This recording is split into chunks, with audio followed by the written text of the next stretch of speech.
Get in there. Goodness gracious me. Blackburn Rovers back to winning ways. That's right. As a big monster 3-1 away win over in Wales. That's right. Beating Cardiff City in their own backyard. In a game we looked on it for the most part anyway. Second half, not so much. But big result for Rovers to end this part of the season with a big fat W, scoring some goals as well. And get a little bit of that feel-good factor. Our first away win of the season, monumental. Getting Weimann back in there on the goal-scoring sheet. Yuki Ihashi looked good, Cantwell as well. There was a little bit of nerves in this game, but once we took the lead, it looked, if we're completely honest with you, it looked like there was only one team going to win this game. Cardiff made it a little bit awkward with the penalty. They had a penalty. I'll blow over that in a minute here. But ultimately, Rovers taking the 3 points and give themselves a boost to this part of the season as well. So goals coming from Andreas Weimann. They are not no thunder bastard this time. Beautifully worked. Everybody's raving about it online. Beautifully worked. You can see it on my Twitter if you're quick. Well-worked goal. Loads of passing. Already, you would think it's a November goal of the month contender. And Weimann, right place, right time, puts it in the back of the net to go 1-0 up. Second goal, pretty much carbon copied. Not as worked, but still a very team-orientated goal, and people are arguing it, and I am one of those that walking the goal in is not what we should be doing, and we saw a bit of both of that today for Rovers. But again, second goal, lovely work, passing, moving, and Rovers again put it on the spot for Andreas Weimann to make it 2-0, and at that point, cruising. We were cruising. We could be going for 4-0, something like that. But no, JRC was introduced, and me and him, not the best of buds right now. He just seems to be very sort of awkward kind of player, just sort of very amateurish, and was at fault for the penalty. An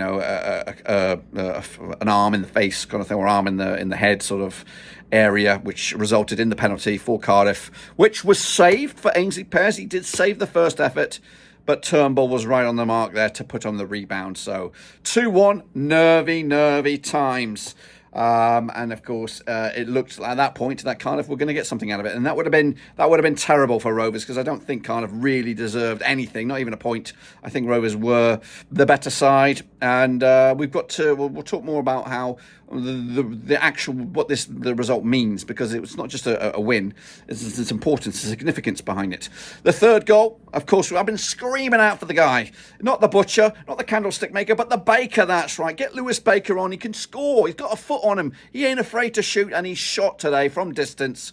Not a screamer, but of course, good effort from range, from a tight angle. And puts it all back in the bins, and that's 3-1. That's game over. 3-1. Monumental, massive result for Rovers, and of course that'll keep us in touching distance of those playoff spots. Right now we're not in the playoffs, but of course a win. We've got to win what's in front of us. And Cardiff were on a good bit of rise. They were bottom for a good part of the season, but under Omar Ritza they managed to turn things around, and they were winning. They were winning. I think they come into this on the back of a defeat to Luton, who of course got their hands spanked today by Borough. But losing to Luton quite recently. But before that, they'd won a few games in a row, and it was looking good for Cardiff prior to this game. And kudos to Eustace, coming in this match, unchanged 11, bonkers. You wouldn't have thought that. And they delivered. A lot of people sort of moaning about the inclusion of Weimann, but guess what? He's experienced at this level. He hasn't got the legs, and that was justified with his substitution in the second half, because he was on a hat-trick, and it was kind of harsh for him to be withdrawn at that stage on a hat-trick. His legs might not be there, but he is experienced at this level. He knows where to be at the right time, and that's something that our strikers, Yuki, don't get me wrong, I'm all about Yuki, and Big Mac, of course, need to be. They need to get at the right spices at the right time. But yeah, let's give Yuki a bit of plaudits. Of course, he might not be in the goals as of right now, but his effort, his tenacity, his willingness to get the ball, and willingness to go forward is evident. You can see that, and of course he terrorised that back line there for Cardiff. who ain't no slouches. So some big old units at the back there today. So kudos to Yuki and kudos to Cantwell. Again, the only thing that's missing is that end product, the goal or maybe the assist or something. But his vision, his desire to track back, his desire to get involved in everything is something that is rare in this league.